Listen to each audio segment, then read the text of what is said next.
you know, and also living individually. It's just such a big subject about being on a community, and for people that haven't been on community, such an unknown thing. And it gives me great pleasure to introduce Carol Perry, who I've known for an amazing length of time. And she actually came here in 1972 with Dudley and started Dharmananda, which is an amazingly successful community, really. I think it's just an extraordinary example, but it hasn't just all been beer and Skittles, as it isn't. And Carol herself is a mediator and an extraordinary person in what she has done herself in her working life, and you know, mediated with extraordinarily high things in many countries, and in this country on environmental issues and other issues, and within her own community until she decided she's recently doesn't want to do it anymore, but she's been also their mediator. So it gives me great pleasure to present her. Thank you, Jenny. And welcome everyone, and thank you for coming. And yes, so what I thought I'd do is, we've got 2 hours, and of course I understand that there are clashing events, and if you have to leave, I won't take it personally to get to another event. But yeah, I would like just what I thought we would do, and I also love flexible flow, so we can go where we need to go, but is just have a little bit of an intro about the difference between individual and communitarian and what needs to shift to become communitarian, and a little bit about how our farm ended up surviving and in a relative level. You're never going to have perfect harmony. That would be quite sick, I think. You're going to have a relative level of harmony where when you do have a stoush, it's not going to break you all apart, and people are not going to go behind their closed gate and never come out again and not talk to you, which is the case with many, many communities on the far north coast and other places. I've been to many of them. So, and then I thought we'd do a few actually practical exercises, so we're not all, you know, it's not all whiteboard and talk, and then there'll be time for questions and comments and so on. So, does that sound okay? Yeah. All right. So I started a community. I was so naive and so innocent. In 72, I was brought up in incredibly protected environment. And I came up here and we bought the land in 72, and then we went away overseas to earn the money to pay for it. And in the meantime, Aquarius happened. And suddenly there were all these people who had dropped out from the system because it was fucked, man. And not that I'm against that, but it has a big effect on whether your intention to resolve a problem. And it's fine recreationally, but when you use it to avoid, it's very has very bad outcomes for everybody. So Dudley said, let's put a bucket at the gate and everyone puts their stuff in it and it'll all be fine. It was sort of a joke, but it wasn't a joke.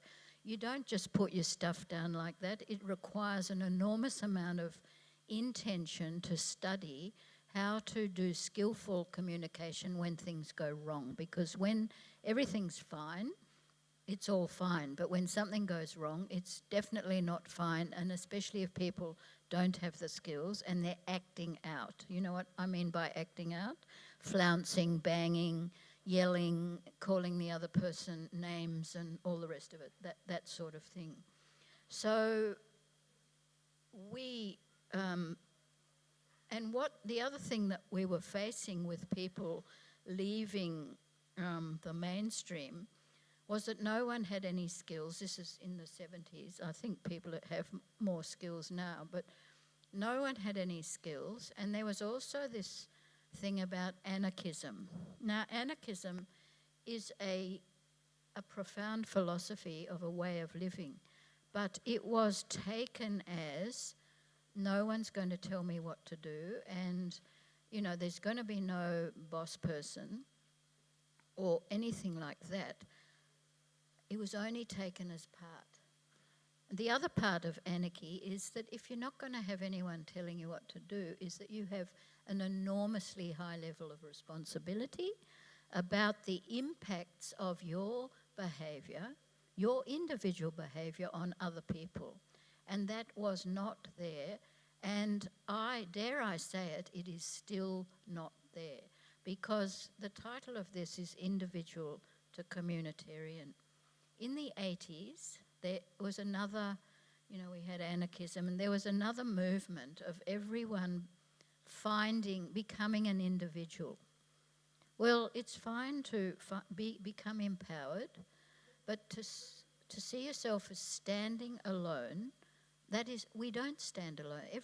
You're environmentally acute enough to know that we're only breathing in because the trees outside are breathing out. We do not stand alone in any way, and also in relation to each other. So this movement, I'm a sovereign individual.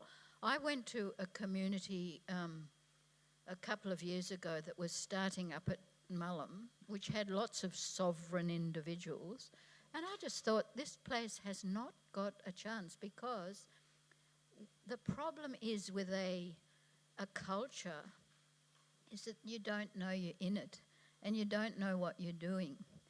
And that it's like you're in a sea, but you can't see the water. You're in the sea of I'm an individual culture. And I think it's very important to hear what I'm saying. It's not about being empowered as a person, as a human being. That's incredibly important, and that's where we'll go. But to see yourself standing alone and that in that sort of negative rebel way. So we have the positive rebel and the negative rebel. The negative rebel is the act out, no one tells me what to do type of thing. Does that make sense? And the positive rebel are the people who want things to change and to protect the earth and to create community, because we all know things are not going well for the earth, and that's going to affect us. And everything that I have read on it, of philosophers across the world, say that community is going to be the thing, and that all of us need, and Lismore knows that, and all the flooded places know that. And I went to work in volunteer after the flood in Lismore, and there was a social worker whose job was to go from disaster to disaster. That was her job. And she said to me that Lismore was the best disaster she'd ever been to because of the level of communitarian, which actually happens in disasters naturally. So it's not like we can't do it. The other place it happens fairly naturally is on a blockade. I was fully involved for 4 years with Bentley. Then there was that 6-week blockade. And yes, there were people that, went and stood in the middle of the road and endangered the whole thing. But pretty largely, there was a natural sense of communitarian. So it's not like we can't do it. But something happens which, is a broad brushstroke, I will call triggered. We get triggered. All of us have a different background, and none of us probably have had a hugely attuned parental situation. Would you say that? Yes. So we have many forms of survival from that sort of childhood where we've had to develop strategies for survival. And those strategies, survival, helped us when we were a kid, but once we're an adult, they stop working for us. But people still, without realising it, still keep using them. So we need to start to know what triggers us and what we do when we're triggered that doesn't work.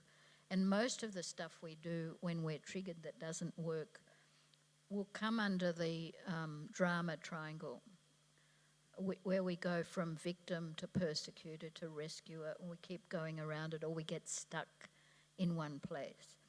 And I remember doing a workshop years, I'm not going to do the drama triangle, but you pretty much can get it when I say it like that. A woman realized, she came to the workshop, and at the end she said, oh my God, I've been a rescuer to my partner for my whole life, and I'm out of here. And look, it's not my job to, I don't see myself as splitting up couples, but that was totally her choice. But when we start to see a habit and how limiting it is to us, and how limiting, small making of ourselves, how disempowering it is, what we start to get is we start to find our internal strength and our internal empowerment. And we start to be able to identify what our needs are, validate those needs, and then ask for them. Okay, that is a sequence of events. Most of us can't identify our needs because it requires us to be connected to our body. And most of us, part of living in a dysfunctional, unattuned family is that you leave your body. That's one way that you survive. You don't have to feel the pain if you've largely left your body. We've got lots of strategies for that. Holding the breath is one of them. So what I thought I would do is just do some exercises about being triggered. So you can start to get an idea of what triggers you, what sort of behaviours it shifts you into. Because what happens when we're triggered, we move into fight, flight, freeze mode, and we're not in our body when that happens. And then once we move out of that, we move into victim, persecutor, rescuer, and around that, or stuck in one. So that's in a broad brushstroke, that's pretty much what happens. So what we've got to start to do is feel our body, notice the trigger, calm ourselves down by breathing and grounding and centering. You would know all those words, wouldn't you? You've lived in this sort of environment, but actually doing them when you need them is what we have to do. And then identifying what your needs are and asking for those needs. Now, obviously, asking, not requesting, not demanding. Obviously, we're not going to get what we want, but actually the ability to ask for your need in itself is enough. Because if you can't ask for your needs, what happens is that you see the world is distorted into the other person is stopping me having what I want. That's how we see it. But if you can identify it and ask for it, even if you don't get it, it stops that distortion, because that distortion keeps the trigger, keeps us elevated with adrenaline. And then when we see them, we call them names, and nothing changes. It doesn't do anything. Okay, so I just thought that's where we're going. We'll do an exercise on I'll guide you into your body, but just before we do that, any questions or comments you want to make before we go on?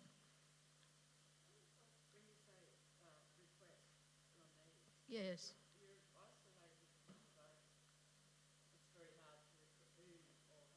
Yes.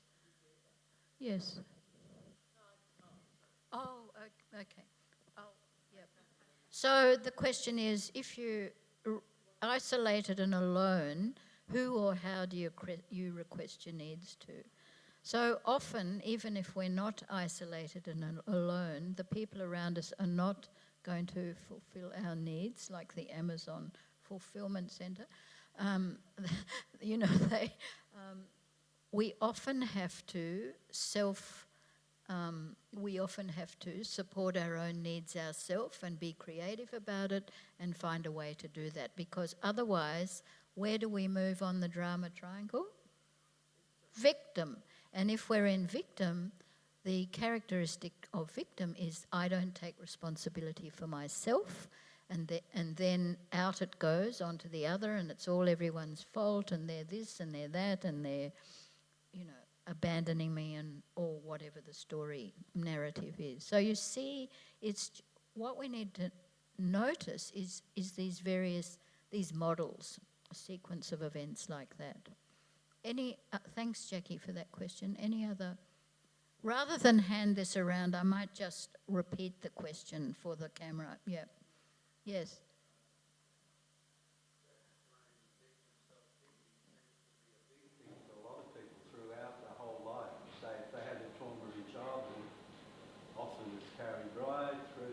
Yes. Never addressed, and often it's maybe lower socio-economic people who wouldn't come here, across Australia, and that's a big thing, that victimhood, and I often tell a friend that you need to address that one. Yes. Yeah. So I think before we tell a friend, we look at ourselves, and we're all doing it.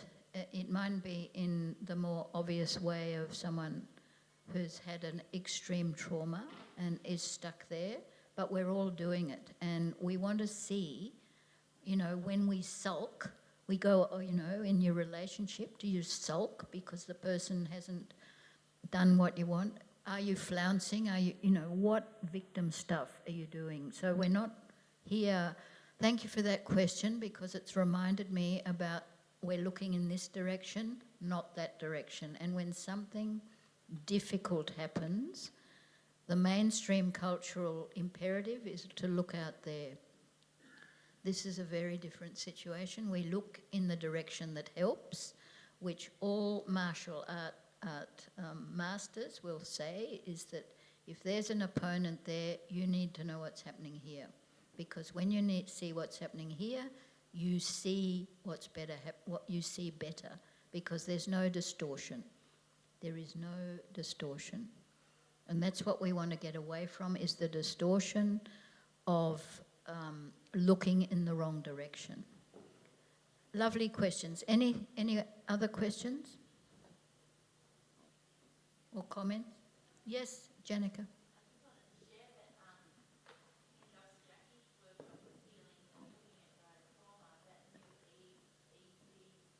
Yes.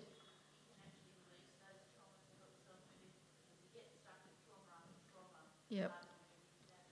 Yes, there are healing modalities that really help to reduce trauma, but in my view, it never leaves your body. It reduces, but it never leaves your body, and you have to be very careful when you're triggered not to go back down that trauma habit.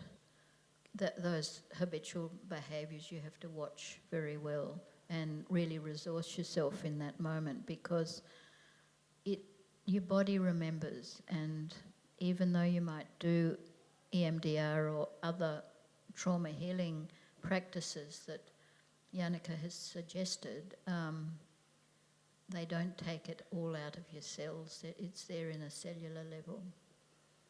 Yeah. Yes. A little perhaps on what the drama triangle is. I don't quite grasp. Okay. With the victim, persecutor, rescuer. Yeah. Okay.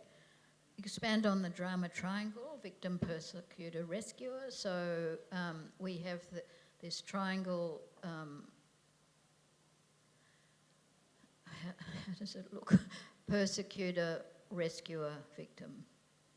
Persecutor is the easiest one to recognise, isn't it? And we see it when someone else is doing it, but do we see it when we're doing it? No.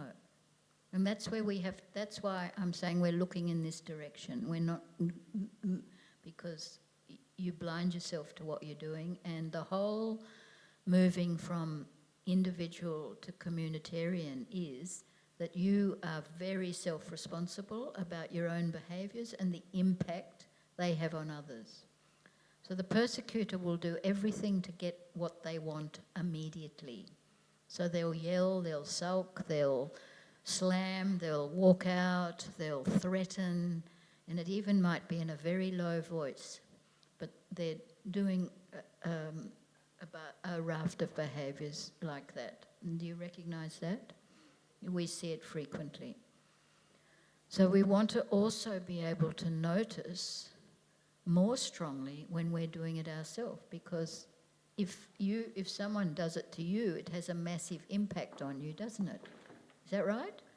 Well, if you do it to someone else, you're not seeing that impact. And this is where we start to move from individual to communitarian, because the whole goal of the persecutor is to get what I want immediately. That's what they do. So and if they don't get what they want immediately, they shift to victim and then start blaming and so on. So victim, the key indicator of victim is there is a problem and I refuse, and I think it's someone else's job to fix it up. It's not my responsibility. That is victim. That is, it's called playing victim, because we are all victims of many, many things. Like you think of Lismore, they're victims of a massive destruction of the town. They are real victims. But you can play victim to it, or you can act in an empowered way to it. So what we want to do is not go into the triangle and be victim, persecutor or rescuer. We want to stay empowered when something bad has happened. And when I worked in the early 90s, when the war in the Balkans was on, there was a group called the Women in Black, and they were opposing the war, and they asked me to go over there because they said they didn't want to be replicating the war behaviour in their group.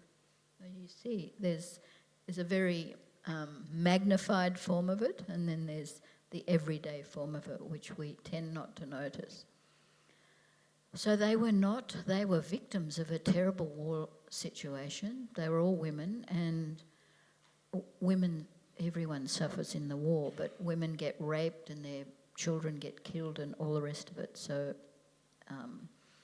they were suffering enormously, especially from rape, because that's what people do in war to demoralise the so-called enemy. So that is the indicator of being in victim. I'm not taking responsibility for the situation I am in. In other words, I'm not identifying what my needs are and trying to get them met in an empowered way. And rescuer is, so this is a similar thing, it's playing rescue, because there are real rescuers. All those people that came out in tinnies in the flood were real rescuers. But a playing rescuer is when you overhelp someone to the point of exhaustion, and that overhelping disempowers the person. Does that make sense? It's a very common thing, and people who go into...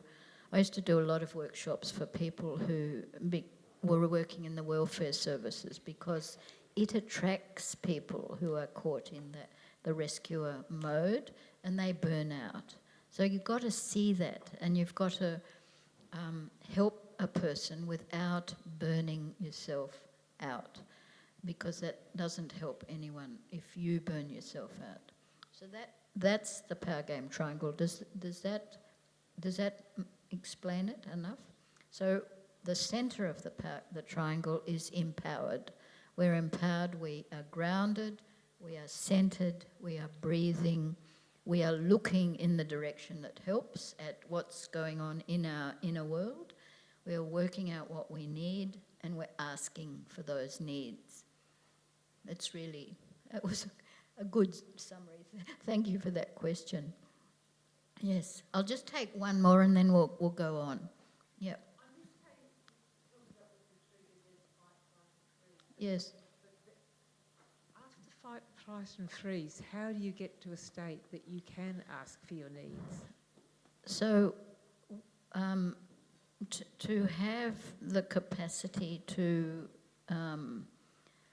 re-inhabit your body, to realise that you've left your body at some point, and to start breathing, because when we get into one of those modes, the first thing we do is go, and that's part of doing that is stops us feeling. And obviously we're not going around holding our breath, but we're going around with very shallow breath because it stops you feeling the emotional body. The next thing is to ground, feel your feet on the ground, rub your hands together, and drop the centre of your energy to just below your navel, which is the chi. That's right, isn't it? Yeah.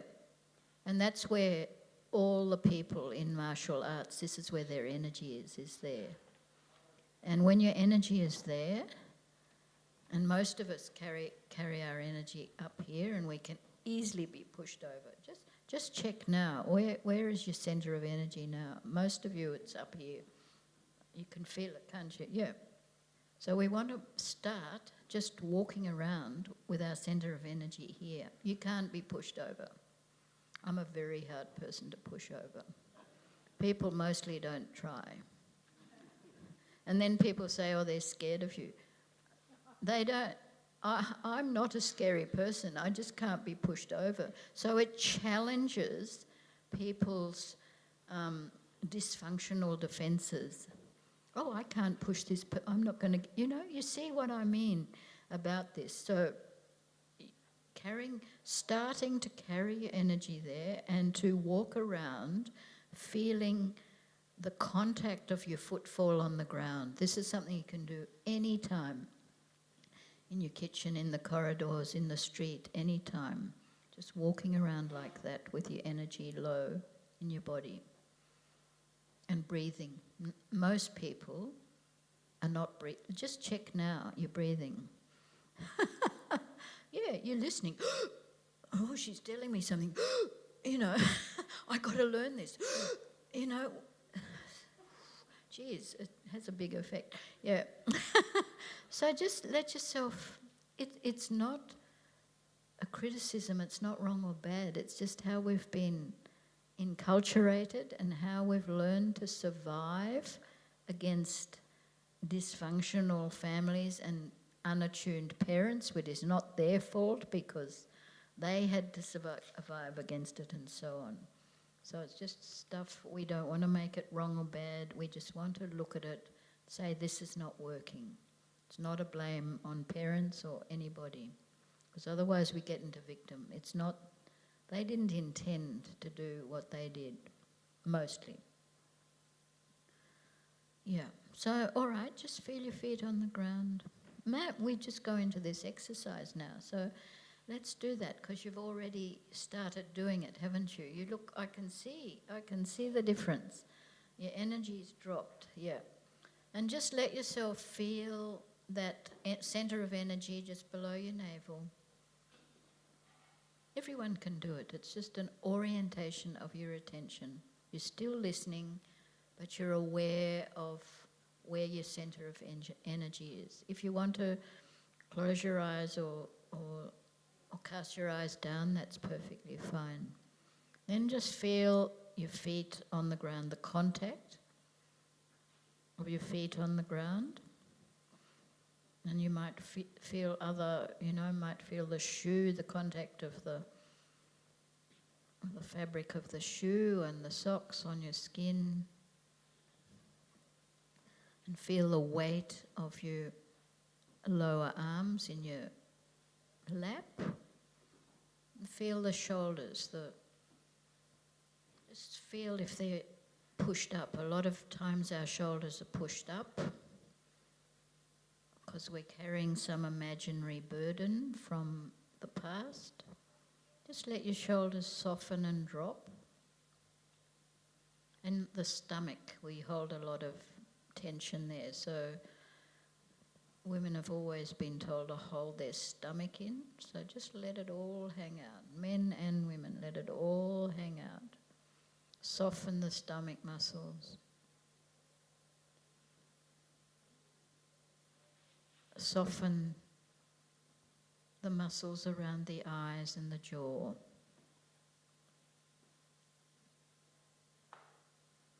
Now just notice, as you're doing that, if there's any tension in your jaw that's very familiar, that you're used to it being there all the time. Has anyone got that? Just raise your hand if you've got tension in the jaw.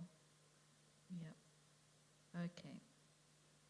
So tension in the jaw generally cannot be softened by just an act of will and intention to soften, like you've done everything else. You feel softened now? Do you feel grounded and so see if you can stay like that. I'm just going to keep going on. Say something about the jaw. The jaw is a very protective area of the body, and the tension in the jaw is 99% about not letting yourself feel something. So it's not something you can easily relax. What we've got to do when there's tension in the jaw is look for the feeling that we're not letting ourselves feel. And that could be quite a scary thing. You might want to, have some support to do that, or you might feel resourced enough to do it. But, often people, and it just doesn't go away because it is a strategy from a very young age of not feeling something. So that's ongoing work. We can't work on that now. All right, so now that you're all connected to your body,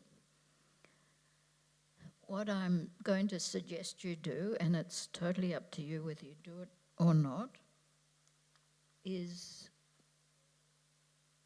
that you think about an unresolved issue you have with somebody. Not the worst thing in the world, because this is a workshop. I don't have time to work with, if it's really bad. Not that I can't, there's a lot of people here. So just think of that unresolved issue. It doesn't have to be huge. Anything's got all the elements in it, and just notice what changes happen in your body when you start to think of that unresolved issue. And be quite good if it's, current and alive in you.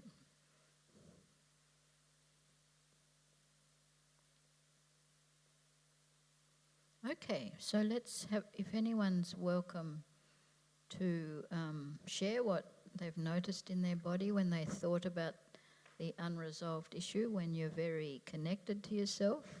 What did you notice? Yep. Stomach tightening. Okay. So as you tell me that, is the stomach still tight? No, it's better. Good. Okay, because you notice. You see when we notice it. And this is another answer to the fight, flight, freeze. When we start noticing our reactive responses, we tend not to go into the extreme of fight, flight, freeze. So that's another way of working with it. Anyone else notice? Yes.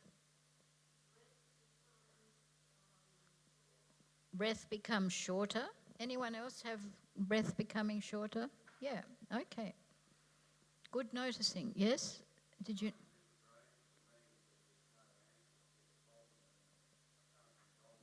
Okay, so you went into a thought process. What happened in your body, though, when you went into that thought process? What did you notice in your body? My body seemed much the same, but it's just a constant pondering of what to do about this unresolved situation, you Okay. know, that's been going for a couple of years. All right, so you didn't. Well, it's possible that you've become so accustomed to the feeling that goes with that thought loop that you're not noticing it. The bodily feeling, I mean. Do you think that's a possibility? Maybe a slight tightening of the jaw, or A tightening of the jaw. slight, yes. Yeah, okay. So, what if you just turned your attention to that tightening of the jaw, not trying to fix it or make it go away, just bring your attention to it, letting yourself feel the sensation of it.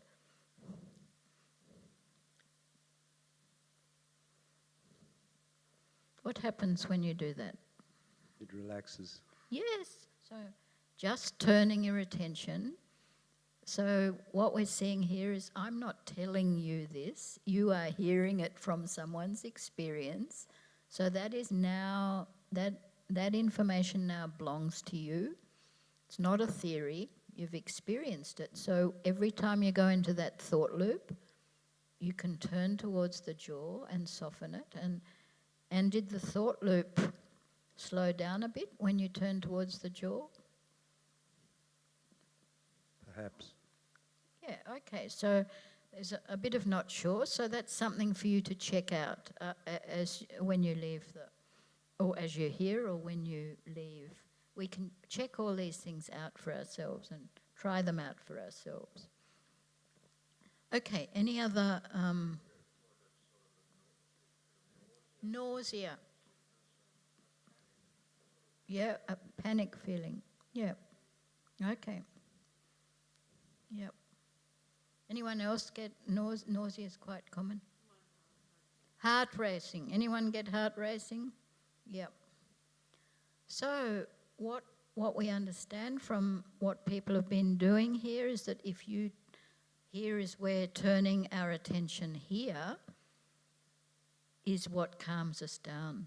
You turn towards the heart. It's your heart. You're giving it attention. You never got it from anyone else when you're a kid, but you can do it now because we're adults now. And if you didn't have good parenting, that's it. We miss out. We'll never get it. We have to do it for ourselves. No use looking around for some mummy forever and ever, because we have to do it for ourselves. So you see how that calms when that gentleman over there talked about his jaw softening by turning towards it. Has anyone else just naturally experienced that as we're sitting here, that when you turn towards it, it softens and dissipates? Yes. That's how we empower ourselves. That's how we stop ourselves going into fight, flight, freeze, and then going into persecutor, rescuer and victim. We can stay empowered, because to do that, we have to be embodied. We have to be fully in our bodies to do that. And when we're fully in our bodies, and I can see you much more than when you first came in here, you're much more grounded and centered, aren't you? Would you say that? Am I just making that up? Yeah. Anyone not feel grounded, more grounded and centered? Not as a criticism, but just as, no? Okay, good. All right. Yes.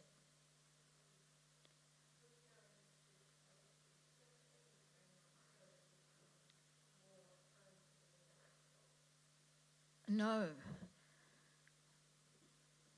What makes us irrational is not reading the signals of our bodies, because we go around in thought loops, and this gentleman talked about this thought loop, and he's given up. You said there's no way out. That is an irrational response. There is always a way out. Always. Isn't there? Isn't that right?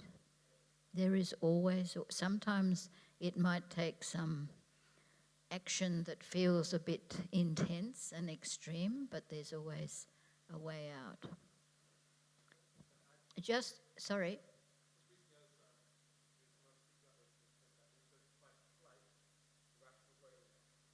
Yes, that's right. Because you've left your body. So when we inhabit our body, we are in touch with our emotional body, and it's our emotional body that tells us what we need. So, yep.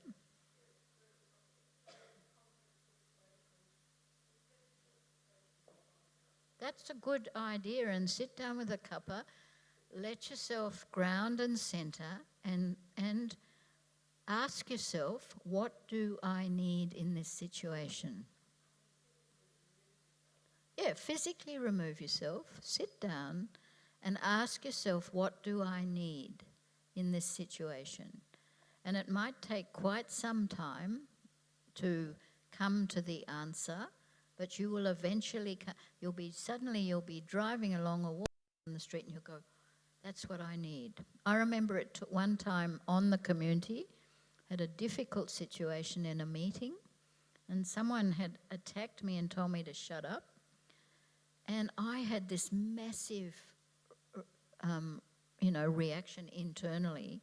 I thought, wow, that's huge, because I'm perfectly capable of speaking up. So it wasn't like I couldn't speak up. And it took me 3 weeks to realise that our whole community was not making room for the younger people's voices. And that was my need. So sometimes your need is not, for me to have had a voice in that moment. Sometimes the need is very different. But that took me about 3 weeks to get there. And then I could take action. I could say, let's make more room for the younger people to have a voice and not be afraid to speak up. So that's how you do it. Does that make sense? Yeah, but it can take time. And if you're not used to, which most of us aren't used to, feeling our bodies, because we've left them a long time ago, it can take a bit of time. And you have to face some intense emotions as well, which most of us have been avoiding for a long time. Yep.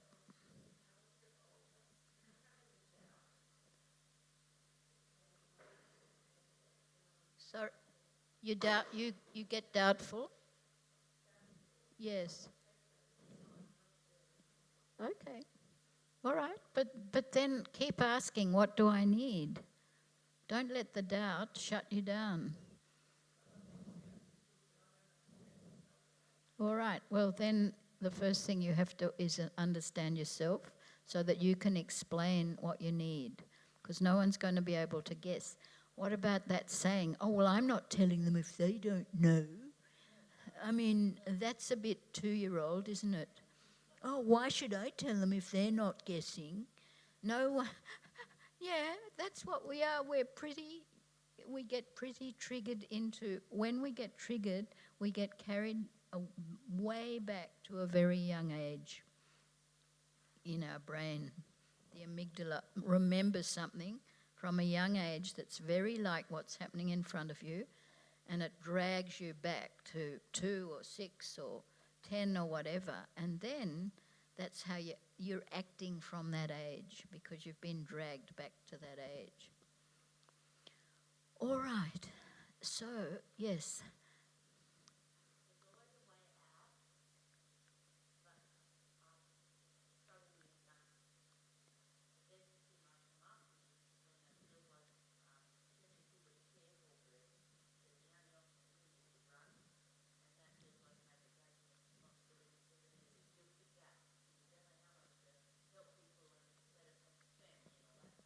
Yes. All right. So every carer needs respite, and running is a judgment on yourself for needing something, isn't it? You're judging yourself for having a need when you're in that carer role.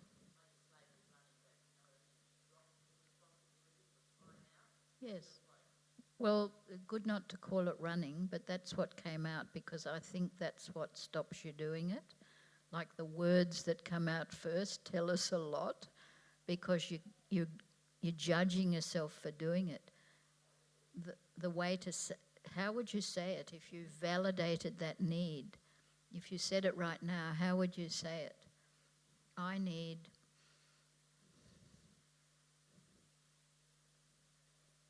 Now you've stopped breathing, Yannicka. You see?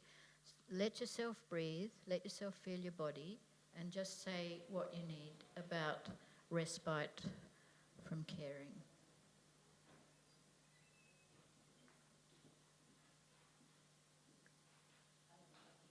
You don't know.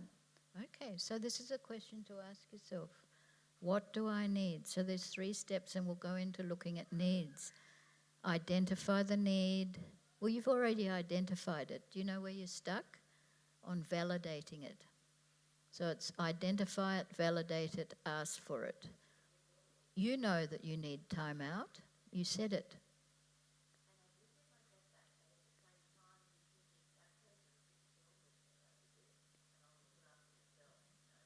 All right, so there's a whole narrative about you're not allowed to have time out, isn't there? So that's where the validation bit is incredibly important. You won't validate the need that you deserve time out because someone might need you. That's where we get stuck on validation. Can you hear that? Everyone does it. So your work, Yannicka, is validation. And just see the whole narrative you've got. Everybody's more important than you. That's the overarching story. And underneath that story is this person, this person, this person. Okay? After validate, take action.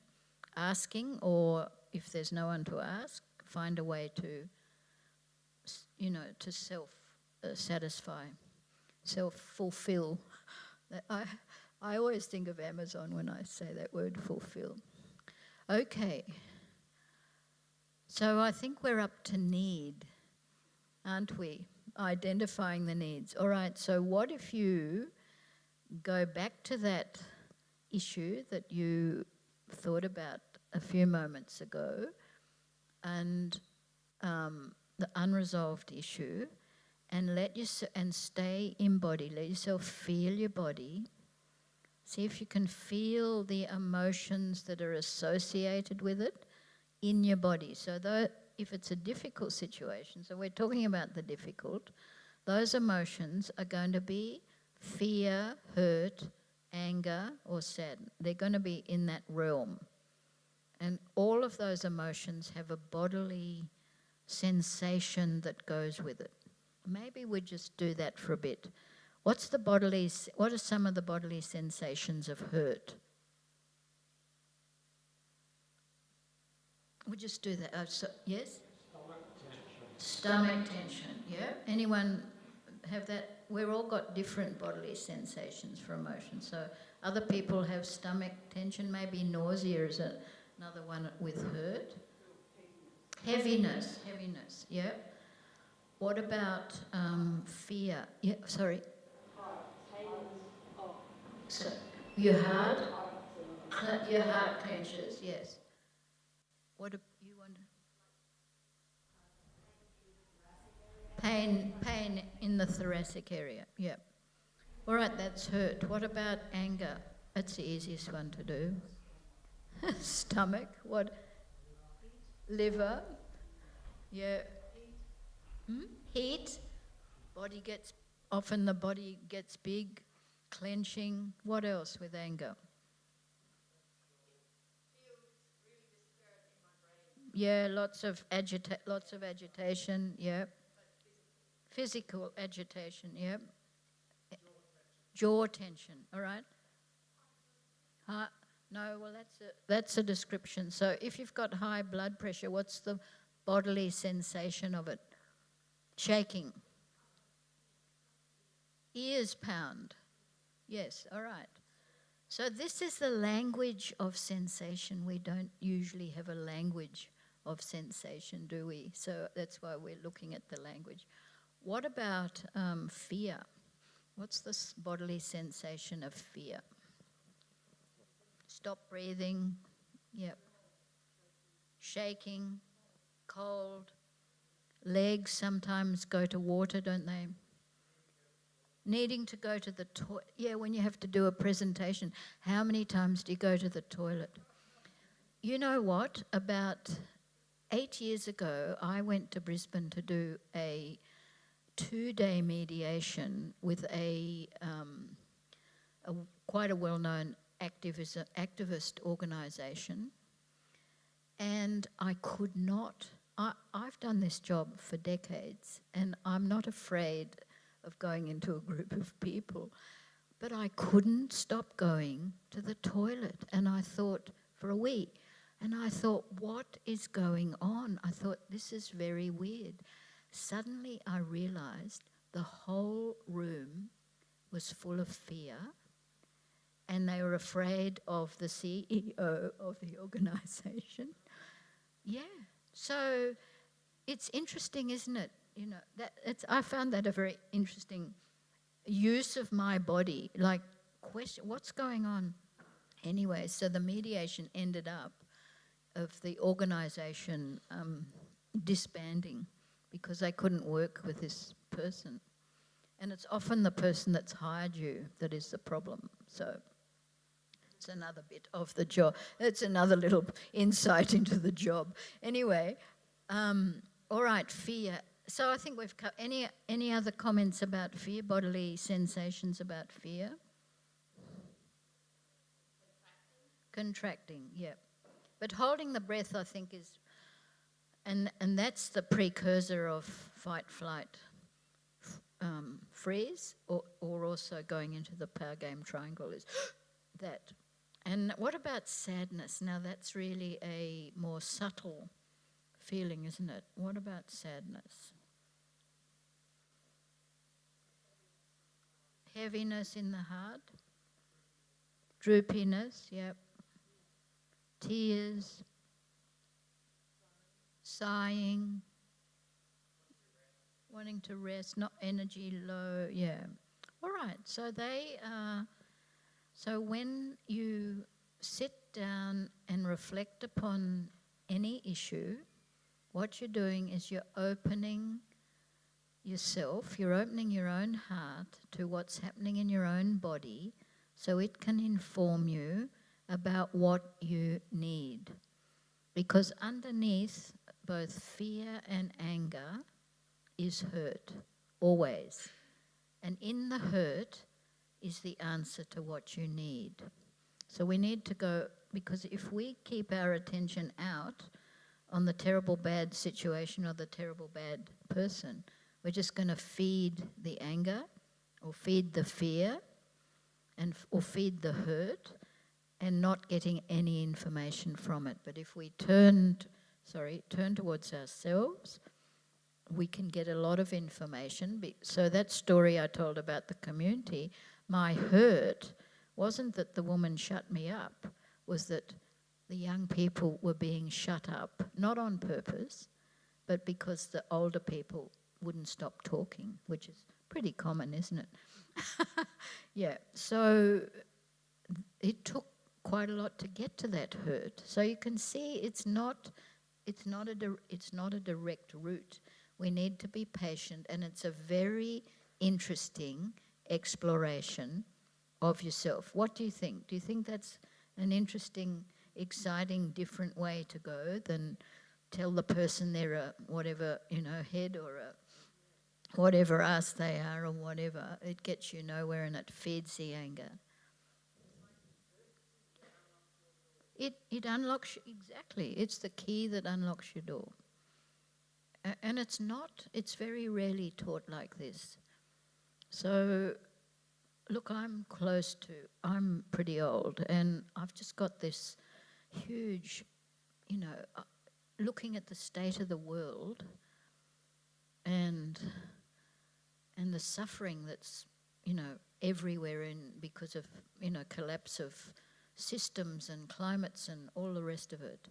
We have to have a very good community to support each other, and this is the way we'll do it. And I feel a lot of fire of energy for passing this on to people. All right, so let's just feel into ourselves. You going back to that dilemma that you had, the predicament that you've got, and you're feeling into yourself, and you mightn't get the answer now, but that you're open to that. You'll be open to, you're not going to get the answer now, but at some point, if you keep dropping in every now and again, you'll get the answer. What do I need? And how am I blocking my needs? Because that was a very good example that we talked about earlier, that you can get your need and then you can block it and not ask for it. So just feeling into yourself. I'll give you about 2 minutes to do this.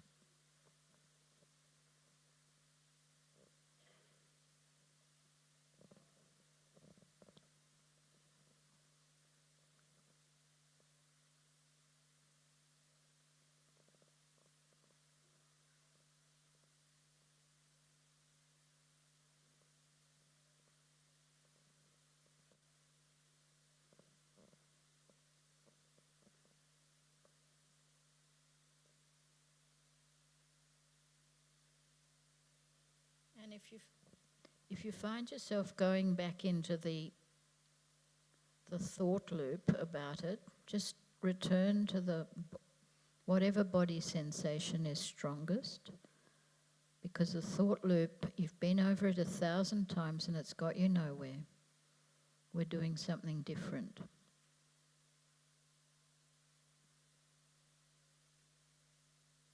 And it might take quite a bit of practice to do this, because we don't want to go near our feelings naturally, because hurt, fear and anger are painful. So it's natural that we don't want to go near them. But the hurt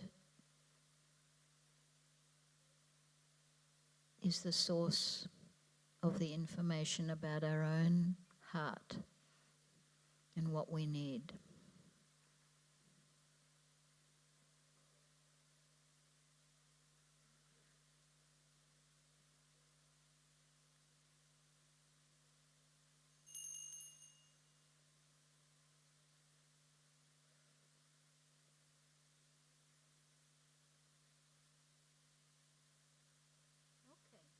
Okay. So, did anyone find what they needed, or found that it is a pathway to what you needed? Any comments or questions about that? Yes. Yes.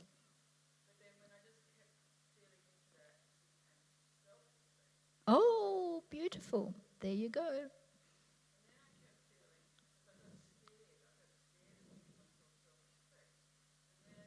So good connection with the fear. So you notice the fear. So this is called tracking. You're tracking your inner world. Good tracking. Yep.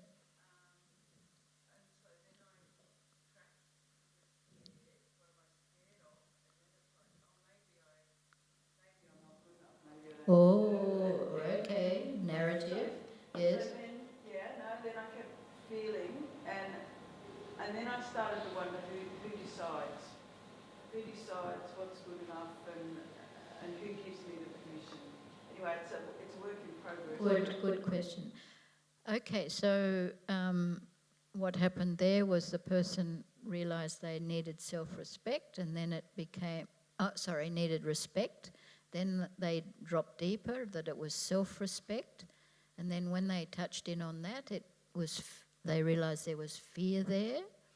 And then the realisation was there was a story about not good enough. It's a fear story. And then the very good question came up was, who decides what's good enough? Who decides what's good enough? Who decides what's good enough? That's the work in progress. Beautiful. So you see how much you can reap just from 2 minutes and a bit of build up and 2 minutes. Yeah. But the other bit is also it's very good doing it as a group, because we're ballast. we're all doing it together. It's like ballast. It's, you know, the ballast that holds a ship steady. We hold ourselves steady. So when we're all doing this in a group, in a meeting, or whatever, in a family, it creates very good ballast. And because people are turning this way, it creates a lot of room for people to be just to open up, because people are not being critical. It creates a good listening and openness in the group. I think this group is fairly listening and open. It feels like it just from what we've been doing. Yes. Yes.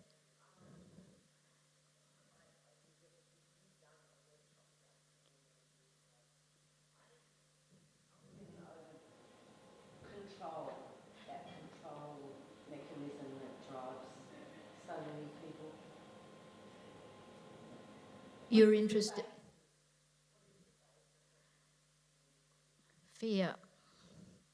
Fear is the basis of trying to control everything. Fear.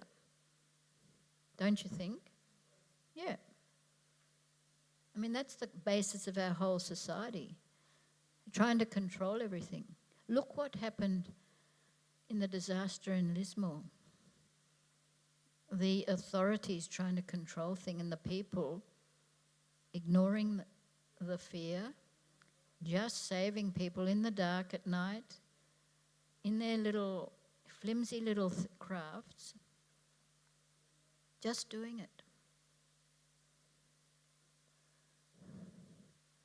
So we've got to watch out for that fear. But I think any question anyone has about control of others, so what we talked about this earlier, if you've got a question about other people controlling, that it's very healthy to look at what you're doing that's controlling, and that's where the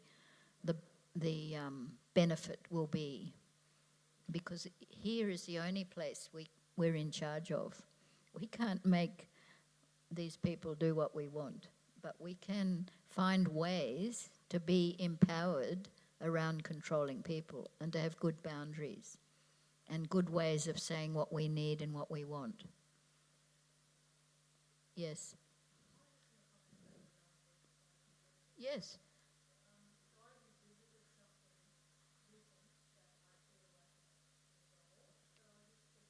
Yes.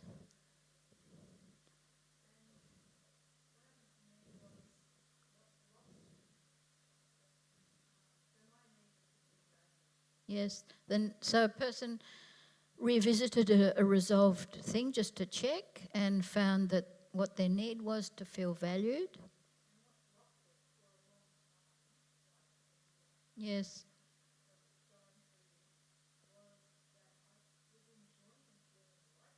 Oh, okay. So what blocked you asking for what you need was that you enjoyed feeling righteous. Oh, it blocked her from looking at what her need was. Beautiful investigation and tracking. Yeah.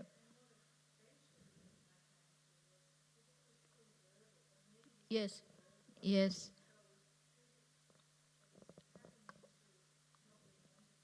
Yeah, need was pre-verbal, not being wanted by the mother. Very tricky, yeah. Yes. And you did this in this session? No. Oh, revisit it, yes. Yeah. Yes, yeah.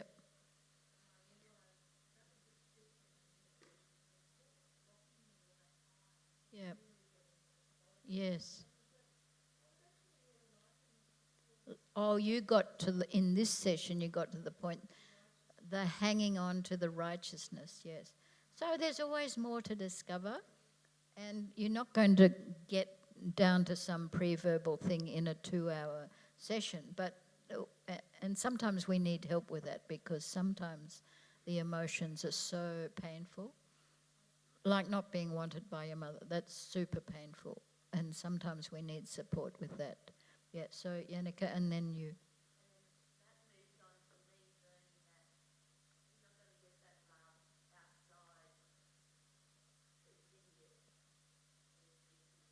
Yes. So you need to take some time out. I'm going to keep coming. Oh, good. Oh, good, good. All right. So you... The ballast. Yes.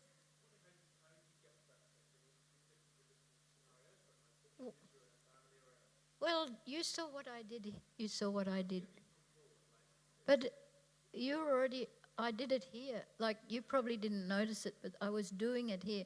Okay, let's... Everyone's wanting...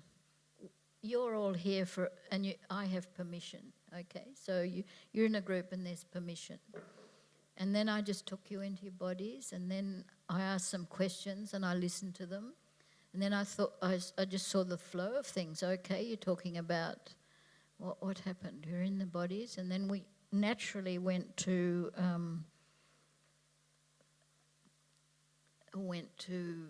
you know, what happens when you're frozen and you get stuck in flight, and how to get out of that. And then slowly we shared. There was open-hearted sharing.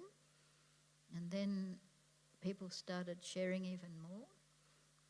It's that openness of sharing. Yes.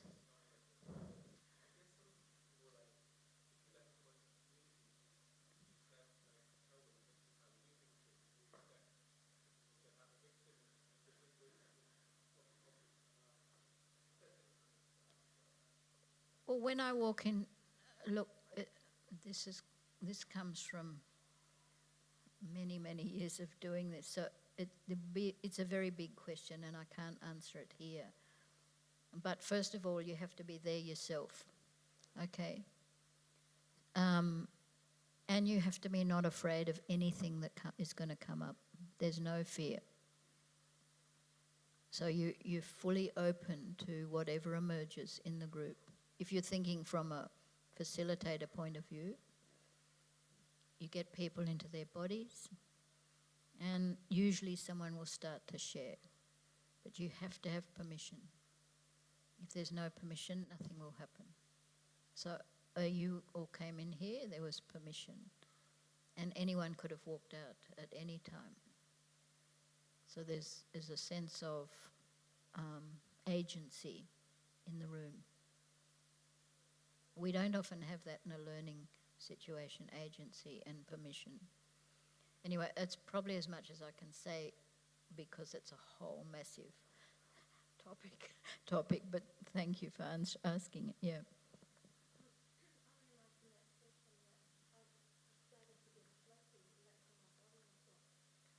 Sleepy. Yes. Yes. Is your need. All right, so you turned inwards, you felt sleepy, that was the body sensation, and then you realised that you're exhausting yourself, and you realised your need was to slow down. Now you can fulfill that. You don't need to go to Amazon for that.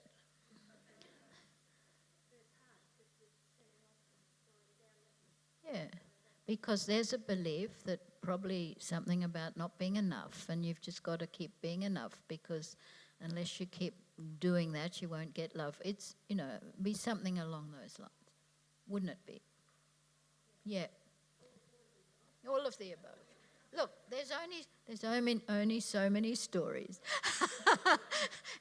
and our minds are all the same. And what happens is that once we often do feel enormously tired when you do an exercise like this where you enter your body, because some of our defences come down and we realise how exhausting it is to keep those defences up. It's exhausting. And once you start to see that, then you start to choose not to keep doing those defences because it's so exhausting. I've had clients in therapy get into their bodies, identify an emotion and fall asleep immediately. And they can be asleep for between 5 and 7 minutes because they have spent their lives, like this. And It's exhausting. So the body tells us a huge amount, doesn't it? You already knew that, but we're just finding out how to use it in a more, that we can use it for ourselves. Like we can use that body practice and turn towards our body in that way. Okay, well, how are you going? We've been sitting for quite a long time. Are you okay? Do you need to just stand up and... It's freezing. Oh, you want to go? You all need to go outside?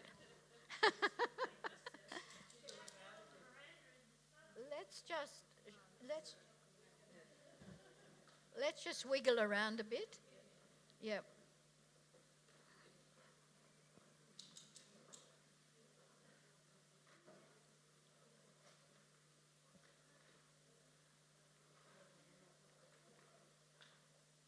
Okay, let's sit down.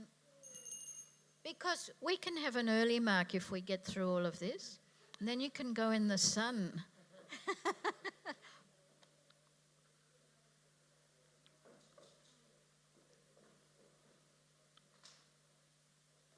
All right, so what I want to go on to now is actually the words for once you've identified the need and validated it, for asking for it. Now, this is a huge area of skill.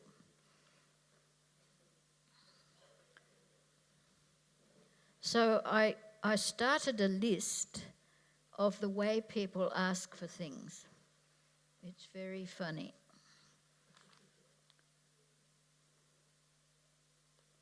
Where is my list? Just hang on.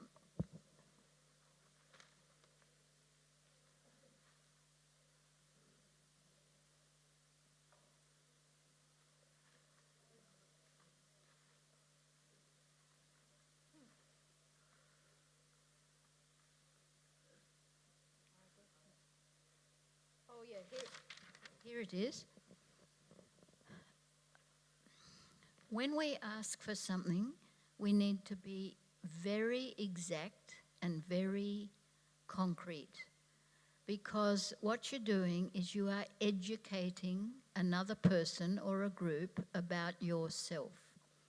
Now, we had someone here talk about they realise they need respect.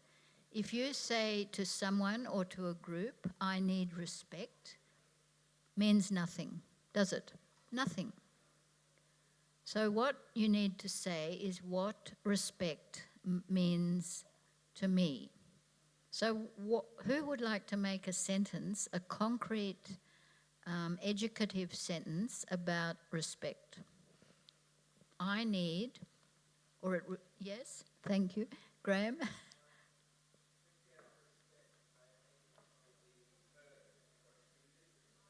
Okay. To get respect, I need to be listened to. That's very concrete, and there might be a whole list of things that involve respect. That's just one of them. Anyone else want to make a statement about respect?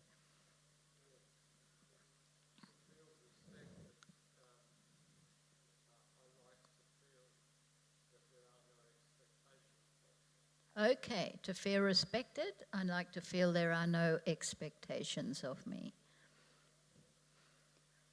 So it's not about doing something that the other person is going to agree with, but you putting it out there, and once you've said it, you've got a platform, so for when it's not happening, you can say, do you remember when I said that to feel respected I need to be heard or listened to, and to feel respected I need not to have expectations, and it feels like there's some expectations here. So you've now got a platform on which to do what's called immediacy, which is the most powerful thing. When it's happening, you can point it out. And it's an ongoing education, isn't it? Because we've lived for years not asking for what we need. Yep. All right, so that needs to be very... So these are some of the things I collected.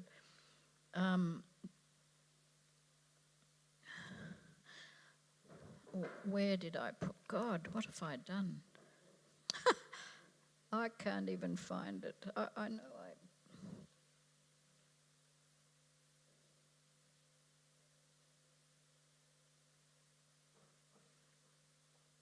Okay, I'll just have to remember them. I was in a shop in a chemist not so long ago, a month ago, and some people walked in and said, I wouldn't mind if I saw some lipsticks. What? This is someone going in asking for their needs. Could you please show me what range of lipsticks you've got? I wouldn't mind if I saw some lipsticks. That's weak and pathetic. And if you weren't a shopkeeper, you'd say, well, you know, I mean, Sorry? No, it was perfectly real. They were customers in a chemist, and that's how they asked for what they wanted to see in the chemist. When we're in a meeting, people will say, I think we should. Now, if having facilitated hundreds of meetings, when someone says that, I look around and I'm looking for all the people that are going to be really triggered by that. I think we should. It does not work. No one listens. So what would be an opening statement in a meeting where you owned what you would like to happen? How would you say it? I would like to see blah, blah, and blah. Did you want to say something? Yes, there you go. I would like to see this happen. You don't talk about we. I've called it weeing on people. People do not like to be weed on, because this would go against Graham's need for respect, because you're talking for him. You're talking for everybody. And that does not work in a meeting, and people may not be able to say it consciously, but unconsciously that's what's happening for everyone. They're being weed on. And it's a way of not owning what you would like to happen, because we're afraid of standing up for ourselves. Yes. Shoulding. I think we should. There, we're going to collect these really well. Yeah. I think we should. That's probably worse than the one I said. The one I said, definitely worse. I think we should. Yeah, we should. It's a big we. Or what we should do is, see, you're coming up with them all. Rather than I would like to see, or it would really work for me if we went down this track, you know, yes. The right thing to do. Oh. That's taking the higher moral ground. There's going to be a few triggered people in the room, and then you've got to fight. And then if you haven't got a good facilitator, you're going to go down the gurgler of people defending their self-image rather than the issue being dealt with. Yes? Oh, Yep. Yep. That's right. That started in the 70s because I grew up in the 50s and no one felt anything. It was all stiff upper lip. It wasn't their fault. They just been through a war. And that was the culture. It's not none of it's a blame. But suddenly we're all feeling. We've dropped out and we're all feeling. And we exactly what you're saying. I feel. Yeah, all right. When it's actually a thought, it's not a feeling. Yeah, it's a thought. Yeah, thanks. That's right. Yeah. Well, yeah, they are manipulative, but what I'm more interested in is they're taking us away from connection with ourselves and being empowered and having agency for asking for what we want. Because if we don't, what happens? It looks like people are taking away what we want. There's a distortion. So what we want to do is claim ourselves, claim the need for this group. My need for the group was that we gave space for the younger people to talk. That was my need. And I named it as my need. Not I think we should, let the younger people. No. So we are becoming empowered by claiming what's important for us. Now this is very interesting, isn't it, in the context of individual to communitarian. This is how you move from negative rebel individual to positive, empowered individual, which is not antagonistic to communitarian. Can you see that? Yes. People will notice the difference.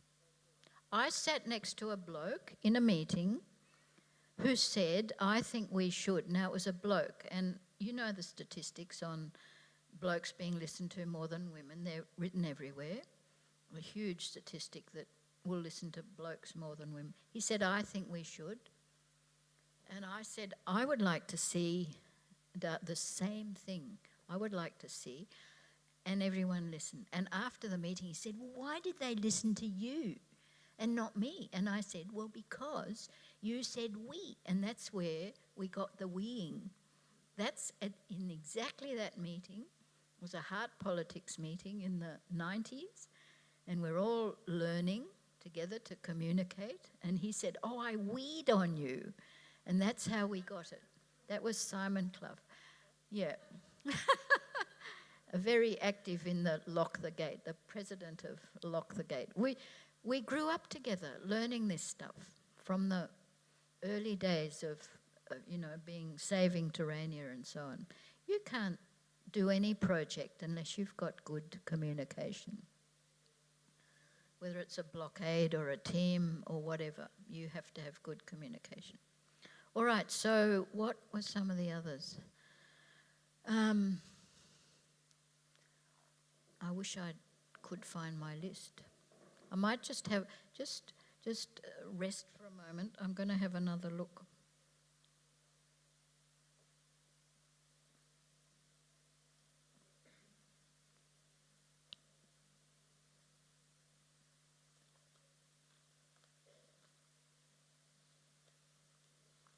That's okay.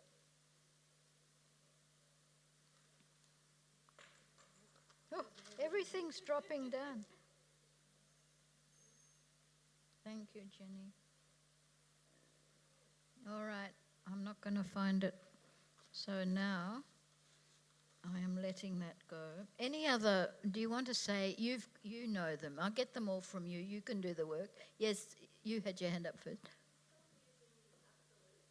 Oh, yes. Oh, yeah. Yeah, okay, then that's weighing on people plus triggering them consciously.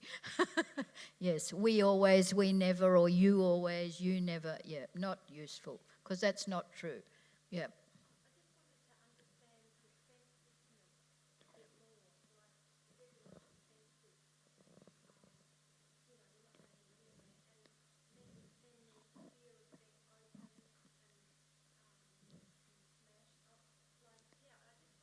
Yeah. Defensive, understand defensive a bit more, and the worry about being open and getting smashed. Well, I've been smashed 1,000 times. If you're open, you're going to get smashed. And one learns to, no.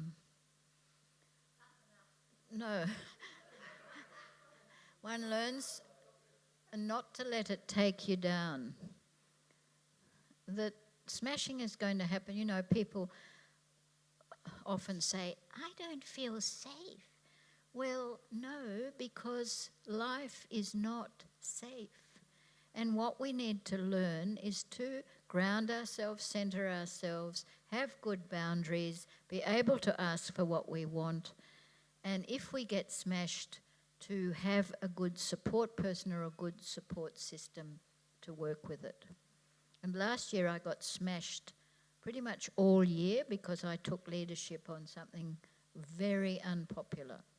And it took me a lot of work to stay unsmashed. Yep.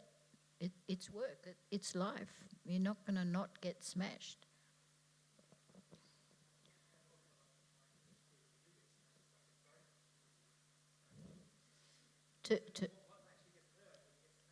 Yes, it's a good chance to really look at where you're defensive. Isn't it? Yeah. So does someone want to say about defensiveness? I'm going to get you to do some of the work now.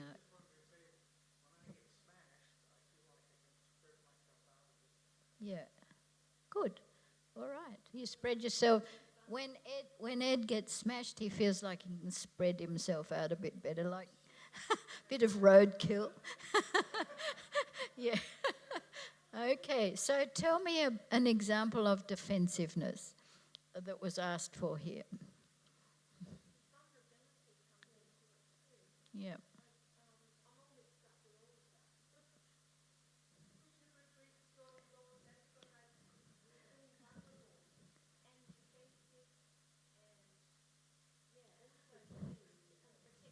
So when we allow ourselves to be open, we are opening to our own vulnerability. That's what we're doing. And if someone, people, at one meeting, for example, someone said, oh, this is a low-grade attack, I can tell you. Someone said, oh, Carol, you're so pedantic. Now, I could have got defensive. Couldn't one get defensive about that? I mean, it's low-grade attack, I think.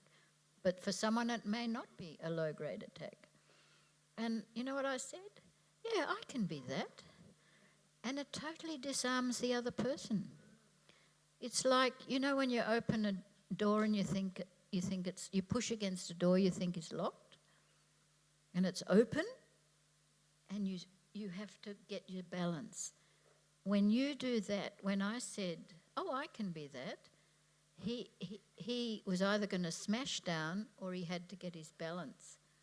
And most people choose to get their balance. So, I actually can't think of I can't actually talk about defensiveness. I just can't think about it right now. So if someone wants to talk about it, yeah.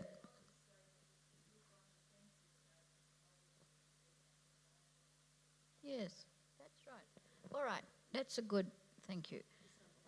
If you're defensive about something, there's some vulnerability that you haven't looked at, here we are, and that you haven't integrated it into your life. So I know I can be pedantic. It's been part of my job. And I had integrated that. I hadn't made it wrong or bad. But anything, thank you, you've got me going. Anything that you've made wrong or bad in yourself that gets criticised, you've criticised it yourself, someone else criticises it, it's emotional overload and you have to go in to defend yourself. That's defensiveness, when you haven't made room for the whole of yourself to exist.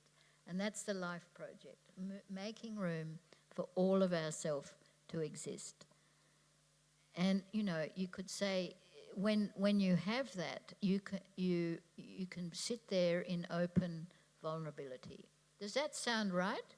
I think that's enough. That's good. Thank you for the help on that. Great. Yes, Saskia.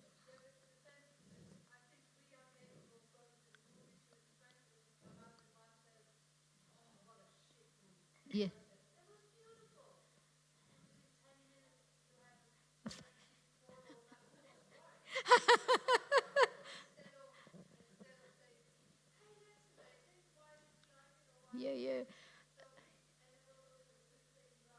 Yeah. Yes.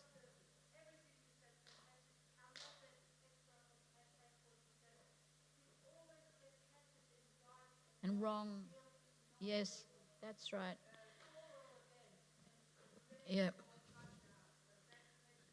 Yeah. Yeah. What feels right for you. And if you've been the person who suggested the movie, you're going to get even, if you haven't found the room in yourself to, I can suggest a movie and not everyone's going to like it, and you can't be in control of that, then you're going to get defensive. So you haven't made room in yourself for the fact that everyone's got a different view and response to a movie. That's a good example, Saskia. Yeah.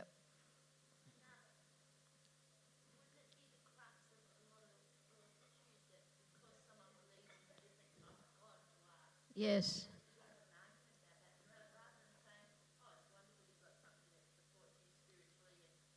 Yeah.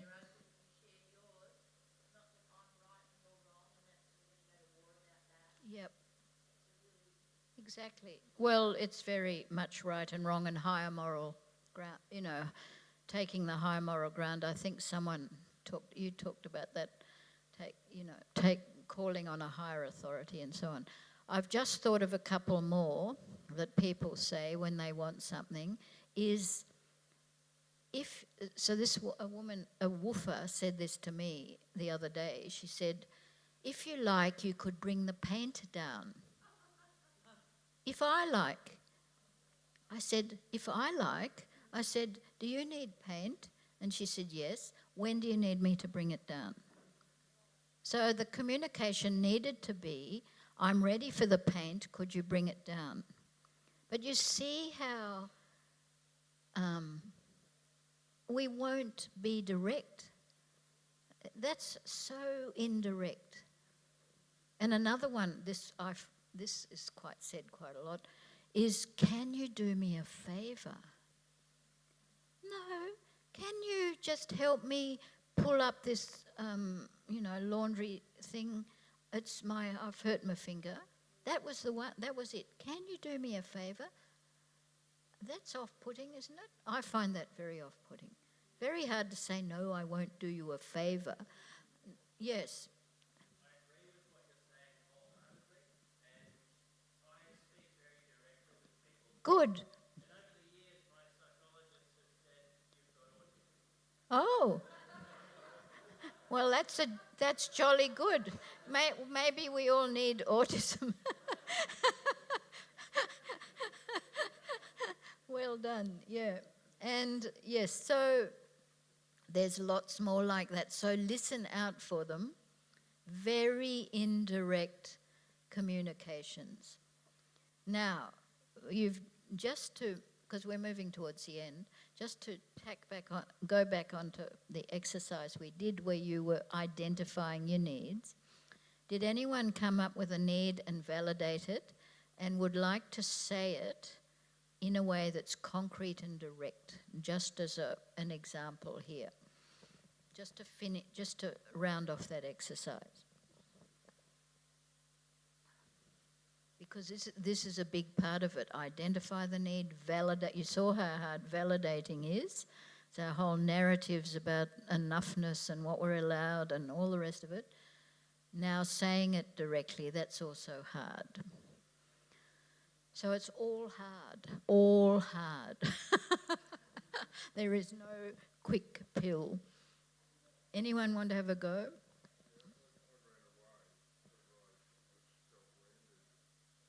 Yes, you ran away because you felt wounded.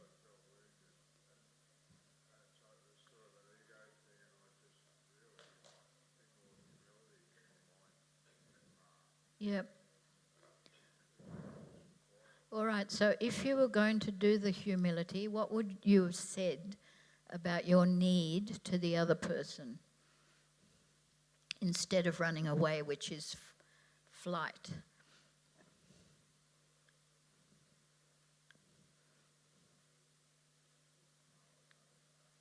You don't know. Okay, so that's the work to do. What was the need?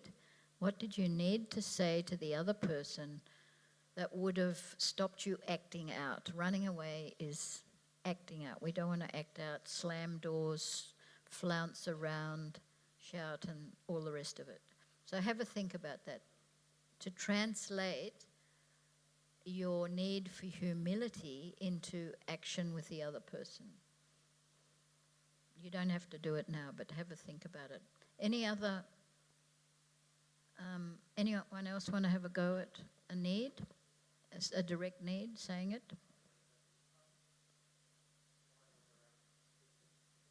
Yes.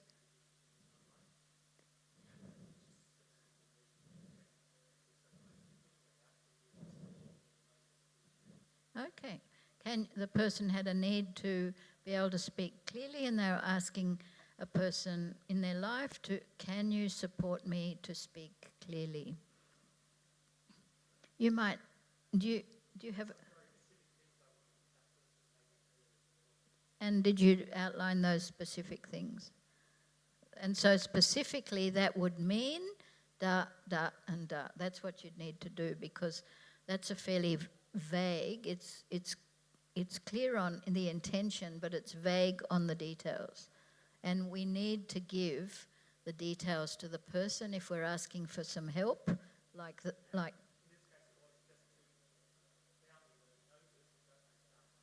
All right, so there's a clear, to tell me when you notice that I start mumbling. Very clear and very clear on the details, yep. So the overall thing and the details. Anyone else? Yep.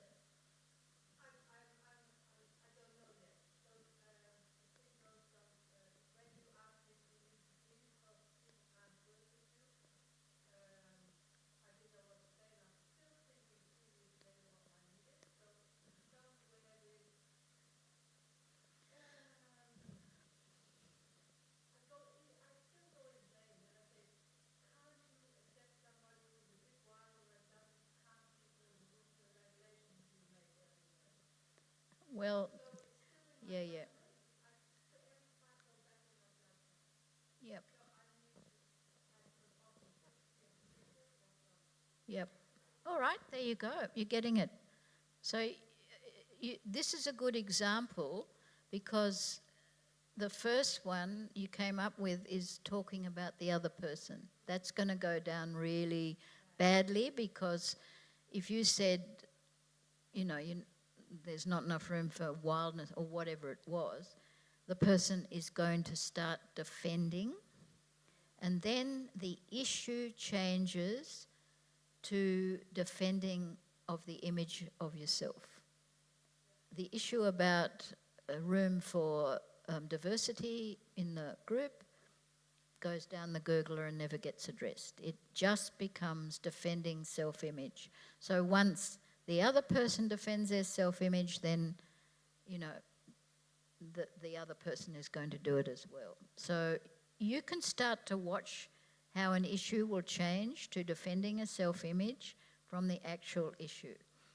So that's a good example, but you're getting closer, Saskia. So it's something like, I need, my way of being to have space in this group, or something like that. My way of being, which is what? How would you say your way of being is?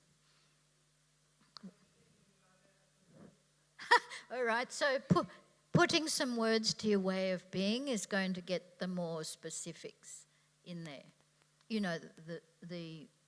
got the general, and then you need to give them the educative specifics. Yep, this is good. So it's not easy. You can see it is not, all of this is always hard. Yep.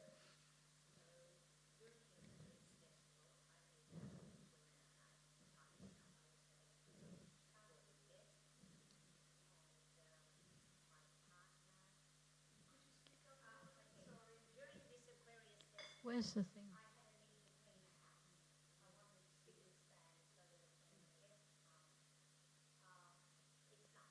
Did everyone hear that? Yep.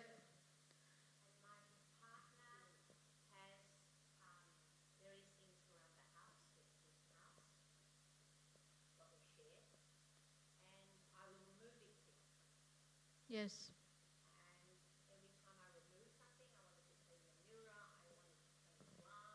Yep. Well, you're not sharing, are you? That's an illusion, but go on.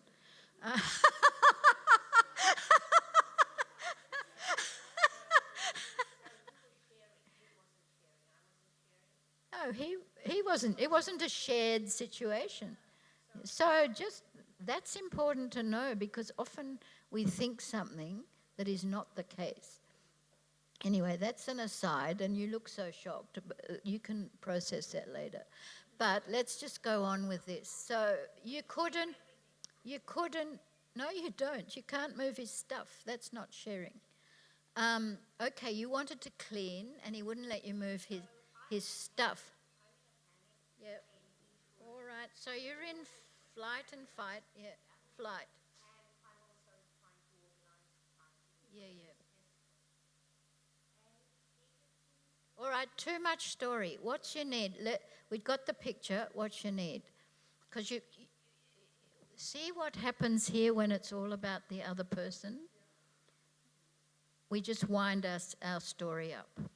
So, and sorry I got a bit caught up in that story because of the sharing word, but I apologise for that.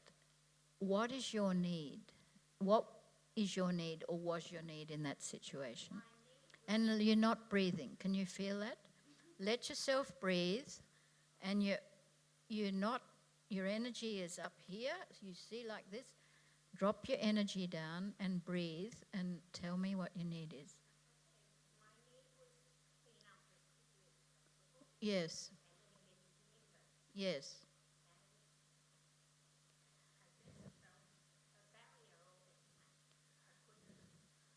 But did you say that you had the need to clean it? You said that, and he ignored it. All right, so here's a need said. This is a good example. We're not always going to get what we want. So what? Yep.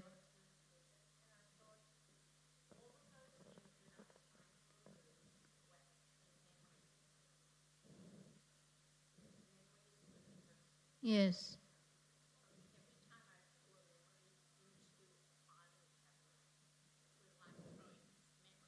Okay, so you got some compassion and a bigger picture. Yeah. She saw that they were memories, and she was putting them in a filing cabinet. Yep. He's losing his memories temporarily. Yes. Not temporarily. Okay. Oh.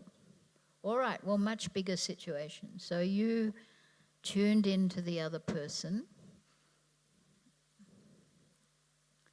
And what happened when you tuned into their need?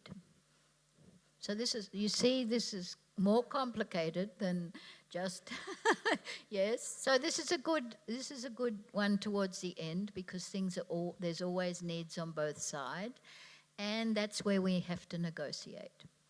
So there's a lot of emotion there. Just let it flow. Let it flow. It's okay.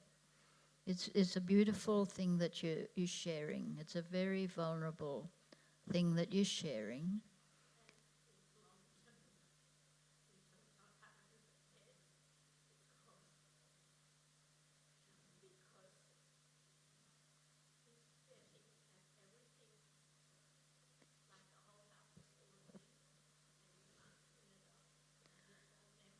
Yes. Yes. So it's hard for you to live in a house with memories that need to stay there in place, isn't it? It's hard for you to live there, yeah. So that's the communication.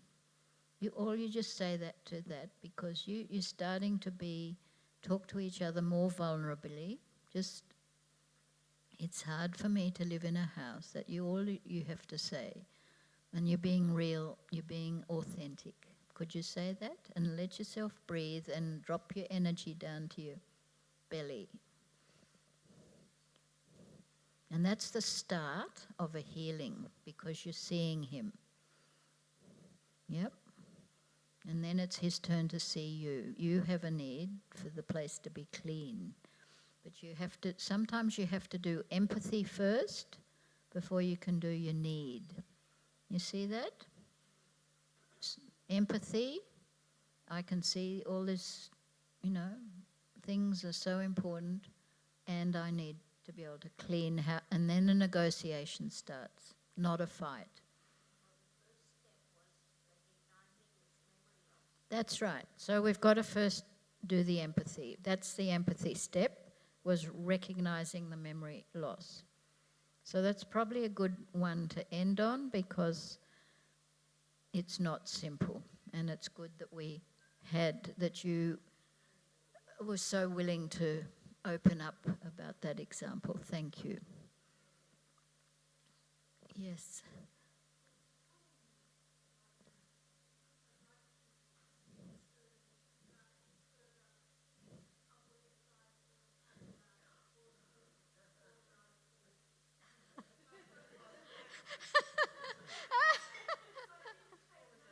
No.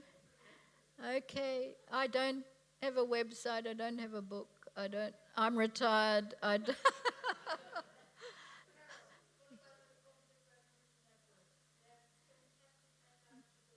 Yeah. Are they still available? Talk to Saskia, because she's still in that world. I'm not in that. I'm fringily in that world. All right, look, NVC, but I think most of them don't deal. The difference in the material that I've been teaching is the huge orientation towards body, and that is in none of them.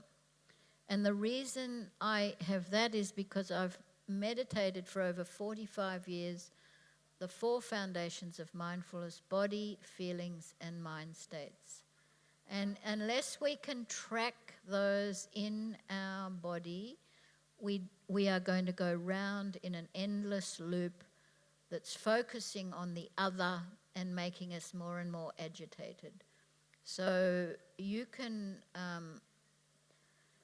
there are some very good books from the Hakomi, Hakomi network on orienting towards the body. Yes, Gabo Mate and yep. All right. Well, thank you for sitting so well for so long in the cold. And thank you so much to you, Carol Perry. What a wonderful example and knowledge, and so much to think about. And thank you for your myriad of experience. It's very valuable to everybody. Thank you. No worries. And could everyone just help a little bit by putting the chairs into a circle for the community this afternoon? I think that's probably the best way to deal with it.